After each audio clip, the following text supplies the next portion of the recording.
12월 22일 금요일 KBC 뉴스 930입니다. 예년에 비해 따뜻한 겨울 날씨가 이어지고 있는 가운데 기상대는 당분간 40도가 넘는 온화한 날씨가 이어질 것으로 전망하고 있습니다. 겨울용품의 판매율이 떨어지면서 상인들은 자구책 마련에 한창입니다. 배혁 기자입니다. 생활용품을 판매하고 있는 한 업소입니다. 온풍기와 전기장판 등 겨울용품에 일제히 세일 특가를 써붙였습니다. 크리스마스를 앞둔 시즌 세일이지만 판매율이 떨어진 겨울용품에 대한 특별 마케팅을 동시에 겨냥한 것입니다. 이와 함께 다양한 크리스마스 용품들을 앞쪽에 진열하면서 시즌 상품을 통한 연말 매출 증가를 시도하고 있습니다. 원풍기는 저희들이 이제 3개 사면 하나 불이드리고요. 만약 이제 하나를 사시면 값이 있지만 거기서도 조금 우리가 더 해드리고 있어요. 그리고 매트 종류 중에서 이제 전기요, 전기장판 이런 것들은 대부분 한 20% 정도 다 세일을 하고 있고. 여성 의류를 취급하는 한 업소의 쇼 윈도우에도 겨울 파카나 모피류보다는 다소 가볍게 입을 수 있는 옷들이 진열돼 있습니다. 업주는 연일 포근한 겨울 날씨가 이어지자 산뜻한 느낌으로 새로 진열장을 꾸몄습니다. 눈을 치울 때 편하게 입는 기능성 손바지 등이 꾸준히 판매되고 있지만 밝은 색의 가벼운 옷들이 소비자들에게 좋은 반응을 얻고 있습니다. 온화한 겨울에 일찌감치 대비한 마케팅으로 매출은 오히려 상승세를 보이고 있습니다.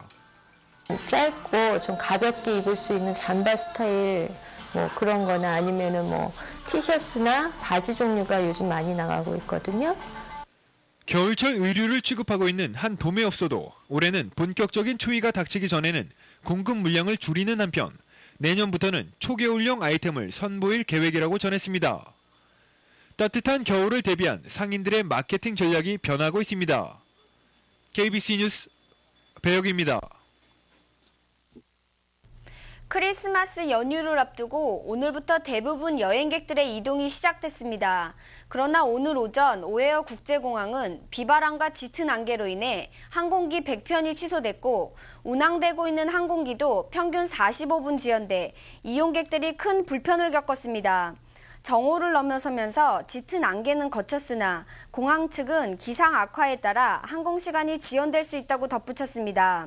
시카고 항공국의 웬디 에이브람스 대변인은 오늘 하루 오헤어 공항의 이용 승객 수는 평상시에 20만 7천 명보다 훨씬 많은 24만 명에 달했다고 밝혔습니다. 미드웨이 공항에서도 오늘 하루 6만 명이 항공편으로 여행을 떠났습니다. 한편 콜로라도에 불어닥친 눈 폭풍으로 인해 덴버시 인근의 덴버 국제공항은 전날 2,000편 이상의 항공기 운항이 취소됐으나 오늘 오전 11시경 눈이 그치면서 부분적으로 항공 운항이 재개됐습니다. 크리스마스 귀성객들로 1년 중 가장 바쁜 여행 시기에 안개와 폭설 등의 기상 악화로 전국에서 항공기 이용 승객들이 큰 불편을 겪고 있습니다. 올해 미국인들이 가장 큰 관심을 보인 뉴스는 휘발유값 인상인 것으로 조사됐습니다. 여론조사기관인 퓨 리서치 센터는 지난 10일까지 전국 1,500여 명을 대상으로 전화조사를 실시했습니다. 이번 조사에서 응답자의 69%가 휘발유값 인상을 올해의 톱뉴스로 선정했습니다. 퓨 리서치는 휘발유 값이 지난 5월을 정점으로 하락세를 보이고 있고 증시 화랑 등 미국의 경제 지표가 호전되고 있음에도 불구하고 휘발유 값은 여전히 미국인들의 가장 큰 우려로 남아있다고 분석했습니다. 휘발유값 인상에 이어 영국에서 적발된 미국행 비행기 테러 모의 사건이 톱뉴스 2위에 선정됐습니다. 이어서 민주당이 다수당 지위를 회복한 중간선거 결과가 4위에 올랐고 북한 핵실험은 6번째로 관심을 끈 뉴스에 선정됐습니다. 민주당의 중간선거 승리와 휘발유값 인상에 대한 관심은 여론이 중요한 역할을 한 10대 뉴스에도 선정돼 미국인들의 정치와 생활경제 분야에 대한 높은 관심을 반영했습니다. 최근 수년간 하락세를 보이던 시카고의 살인사건이 올해 다소 증가한 것으로 나타났습니다. 시카고 경찰국은 비공식 통계 자료를 통해 지난해 강력 살인사건은 총 449건이었으나 올해 초부터 지난주까지 이미 452건의 살인사건이 발생해 지난해의 수치를 넘어섰다고 밝혔습니다. 반면 지난 11월 말을 기준으로 시카고 내 총 강력 범죄 건수는 2.7% 감소했으며 폭력과 강도 범죄율도 각각 3%와 4.5% 감소한 것으로 나타났습니다. 시카고 경찰국의 필립 클라인 총경은 살인 사건의 증가에 대해서는 유감스럽지만 대부분의 범죄가 감소한 것은 시카고의 안전을 위해 고무적인 일이라고 전했습니다. 실제로 10년 전인 1996년 시카고 내 살인 사건은 900건이 넘었으며 지난 2001년에도 666건의 살인 사건이 발생했습니다. UIC의 데니스 로센바움 교수는 전국적으로 강도와 폭력, 살인 등 범죄율이 지난해와 비교해 증가했다는 FBI의 발표가 있었다며 이는 젊은 층의 인구 증가와 복역을 마친 뒤 또다시 범죄에 연루되는 범죄자들이 많았다는 것과 연관이 있다고 분석했습니다. 잠시 전하는 말씀 뒤에 뉴스 계속됩니다. 다음 달 13일 미주 한인의 날을 맞이해 11일부터 3일간 다양한 한국의 모습을 엿볼 수 있는 시카고 한인들의 문화행사가 계획돼 있습니다.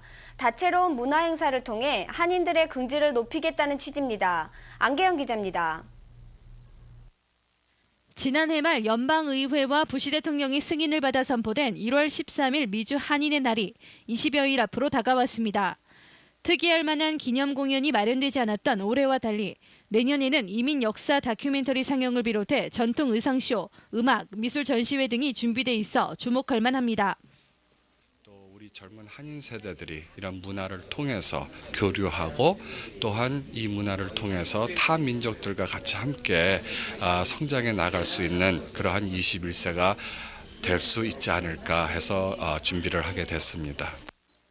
내달 11일부터 3일간 다운타운과 스코키 국립도서관, 노스이스턴 대학에서 펼쳐지게 될 문화공연은 시카고 한인 문화예술인들이 뜻을 같이해 주최하는 것이라 의미가 큽니다. 100년을 넘어선 이민 역사를 통해 이민 선조들이 흘린 땀과 영광의 발자취를 되새겨보는 시간이 될 수 있을 것으로 기대되고 있습니다. 저희들이 이제 그림하는 팀이 100주년을 지난 그 다음 그래서 100 years after이라는 주제로 팀으로 저희들이 그림을 하자라고 했었어요. 근데 마침 이게 너무 똑같이 이렇게 부합이 돼서 우리 화가들이 하고 있는 거랑 이 지금 문화 행사랑 같이 연관이 돼서 기분이 좋고요. 3부로 나뉘어져 열리게 되는 전통 의상쇼는 일반적인 의상쇼와는 달리 한국의 오랜 역사를 접목시킨 화려하고 다양한 볼거리를 제공할 예정입니다. 명성왕후의 그런 마지막 모습을 마치 오페라의 한 장면 같은 씬으로 마지막 피나레를 만들려고 해요. 그래서 기존의 평면적인 너무 그러니까 워킹만 하고 끝내는 패션쇼가 아니라 다양하게 극적인 요소 또는 오페라적인 요소, 다양한 요소를 접목시키기 위해서 이번에 처음 이제 시도를 해보는 건데. 다채롭게 펼쳐지는 이번 문화공연으로 미주 한인의 날을 경축하고 나아가 주류 사회는 물론 타 지역 커뮤니티와 교류의 장을 확대해 갈 수 있을 것으로 전망됩니다. 1년여 준비 기간을 거치고 내달 선보이게 될 한인의 날 기념 문화공연에 많은 기대가 모아지고 있습니다. KBC 뉴스 안계연입니다. 앞으로 취업비자 소지자 중 부부가 모두 취업 자격을 갖췄다면 교대로 신분을 바꾸면서 미국 체류 기간을 늘릴 수 있다는 새로운 규정이 발표됐습니다. 기존과는 달리 배우자 비자에서 취업 비자로 변경할 때 배우자 비자로 체류했던 기간을 계산하지 않기 때문입니다. 이에 따라 남편이 취업 비자를 소지한 경우 최대 체류 기간인 6년을 채운 뒤 배우자 비자로 있던 아내가 취업 비자로 변경한다면 이들 부부는 최대 12년을 체류할 수 있게 됩니다. 이 같은 시행령은 주재원 비자인 L1 비자에도 똑같이 적용됩니다. 이와 함께 취업비자 취득 후 미국에서 일을 하다가 해외에 나가 일정 기간 머문 경우에도 연간 쿼터 수에 상관없이 재입국해 취업비자를 재발급받을 수 있습니다. 취업비자 소지자가 취업 이민 절차를 시작했다면 최대 체류 시한인 6년 이후 외국에 나가 있더라도 체류 기간 연장 신청이 가능하게 됩니다. 하지만 전문직 취업비자나 주재원 비자 소지자가 근무기간이 끝나 미국을 떠나고 동반 가족들만 남아 영주권 등 이민 수속을 진행할 수는 없습니다. 신청한 지 3, 4년이 지나도록 시민권이 나오지 않아 애를 태우는 이민자들 사이에서 최근 소송을 제기하면 처리가 빠르다는 입소문이 퍼지고 있습니다. 실제로 수년째 서류가 적체된 이민자들이 소송을 제기한 직후 시민권 승인을 받는 사례들이 이어지고 있습니다. 이민 변호사들 역시 시민권 늑장 처리에 대해 소송을 제기했던 케이스의 95%가 소송 직후 승인 통보가 나오고 있다고 밝히고 있습니다. 심지어 이민국에 총 35건의 영주권과 시민권에 대한 적체 소송을 제기한 한 변호사는 수년 동안 아무 답변도 없던 영주권과 시민권 케이스들이 소송을 제기한 지 얼마 안 돼 술술 해결됐다고 진술하고 있습니다. 그러나 이민당국은 소송을 제기한다고 해서 수속이 빨라지는 것은 아니라고 개연성을 부인하고 나섰습니다. 이민당국은 시민권 신청 서류의 처리가 늦어지는 것은 단지 FBI의 신원조사가 늦어지기 때문이라고 해명하고 있지만 이민국에 대한 소송을 고려하는 이민자들은 갈수록 늘고 있는 추세입니다. 미국 자동차 업계의 빅3가 무너지고 있습니다. 로이터 통신은 오늘 현재 세계 2위 자동차 업체인 도요타가 내년에는 GM마저 제치고 세계 1위로 도약할 전망이라고 보도했습니다. 도요타는 이날 내년 전망을 발표하면서 올해보다 4% 증가한 942만 대를 생산할 계획이라고 밝혔습니다. 이는 도요타 역사상 최대 규모의 연간 생산량이며 동시에 현재 세계 1위를 고수하고 있는 GM을 능가하는 수준입니다. 도요타는 내년 판매량 예측에서도 올해보다 6% 더 많은 934만 대를 판매할 것으로 예상했습니다. 내년에 도요타는 특히 국내보다는 해외 판매에 주력해 올해보다 8% 더 많은 695만 대를 미국 등 해외에 판매한다는 목표입니다.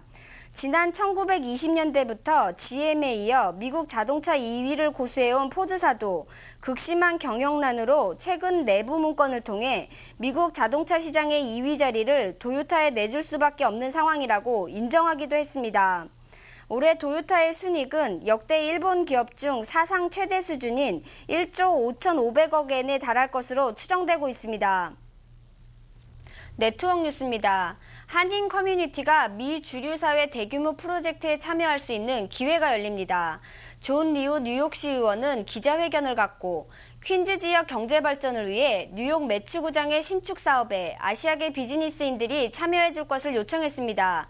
뉴욕 MKTV 공인경 기자입니다. 한인 커뮤니티가 미 주류 사회의 대규모 추진 사업에 참여할 수 있는 기회가 열립니다. 존 리우 뉴욕시 의원은 사무실에서 피터 구 플러싱 중국 비즈니스 협회장 등 플러싱 지역 비즈니스 관계자들이 참석한 가운데 기자회견을 갖고 뉴욕 매치 구단의 새 구장 건설에 아시안 비즈니스인들의 참여를 당부했습니다. 존 리우 의원은 매치 구장 신축의 참여가 단순한 영리 추구를 넘은 퀸즈 지역 경제 발전을 위한 것이라고 피력했습니다. Korean business owners, Chinese business owners to see this as an opportunity to make money, but also an opportunity for our entire community to be more integrated into the economy here in Queens and New York City. 새 매치구장의 담당 건설 회사인 보비스는 오는 21일 플러싱 중국 비즈니스 협회 사무실에서 아시안 비즈니스인들과의 건설공사 계약 세미나를 개최합니다. 이날 세미나에서는 내용이 일체 외부에 공개되지 않고 새 매치구장의 담당 건설 회사인 보비스와 한인 중국인 등의 아시아계 비즈니스인들이 매치구장 신축의 고용에 대해 논의하게 됩니다.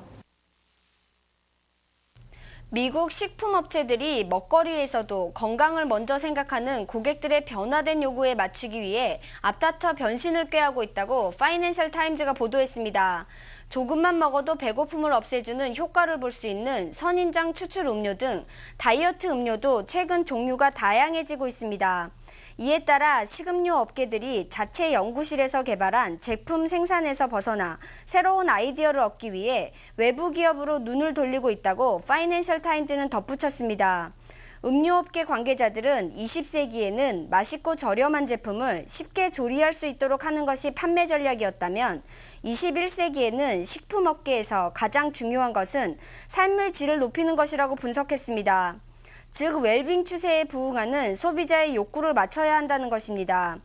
일리노이주에 기반을 둔 크래프트사는 최근 기생충을 죽이는 식물성 기름을 개발했고 제과회사 캐드버리는 유기농 초콜릿으로 판매 효과를 보고 있습니다. 또 펩시사는 콜라 음료 외에 시리얼과 각종 주스 등을 시판하면서 건강음료 회사로 인정받고 있습니다. 미국 식품 음료업계의 이 같은 움직임에 따라 한국산의 다양한 건강음료에 대한 수요도 급증할 것으로 예상되고 있습니다. 원달러 환율이 추가 상승세를 이어갔습니다. 오늘 서울 외환시장에서 원달러 환율은 어제보다 1.3원 오른 매매 기준율 928.6원의 장을 마감했습니다. 현재 환율로 미국에서 한국으로 송금할 때는 달러당 919.5원, 한국에서 미국으로 송금할 때는 937.7원입니다. 한국에서 달러를 원화로 바꿀 때는 달러당 912.35원, 원화를 달러로 바꿀 때는 944.85원입니다. 오늘 뉴욕 증시는 공개된 경제 지표들이 향후 경기에 대한 인플레이션 우려를 높이면서 주요 지수들이 일제히 하락 마감했습니다. 이에 따라 오늘 다우존스 산업 평균 주가 지수는 어제보다 78.03포인트 떨어지면서 12,343.22포인트를 기록했습니다. 나스닥 지수 역시 14.67포인트 하락해 2,401.18포인트의 장을 마감했습니다.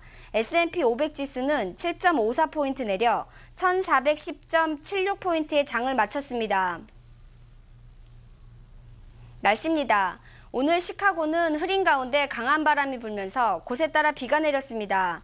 낮 최고 기온은 53도를 기록했고 습도는 76%, 바람은 남서풍이 평균 18마일 속도로 다소 강하게 불면서 체감온도는 37도를 기록했습니다. 오늘 시카고는 밤까지 흐린 가운데 많지 않은 양의 비가 내리겠으며 밤 최저 기온은 36도가 예보됐습니다. 사흘 동안 시카고 날씨입니다. 23일 토요일, 흐리다가 구름량이 적어지면서 낮부터 맑겠습니다. 낮 최고 42도, 밤 최저 기온은 28도가 예보됐습니다. 24일 일요일도 맑은 날씨가 이어지겠습니다. 낮 최고 기온은 44도, 밤 최저 기온은 30도가 예상됩니다. 25일 월요일, 흐린 가운데 곳에 따라 눈발이 날리겠습니다. 낮 최고 39도, 밤 최저 27도가 예상됩니다. 내일 시카고 해 뜨는 시각은 오전 7시 16분, 해 지는 시각은 오후 4시 23분입니다. 이상으로 12월 22일 금요일 KBC 뉴스 930을 모두 마치겠습니다. 감사합니다.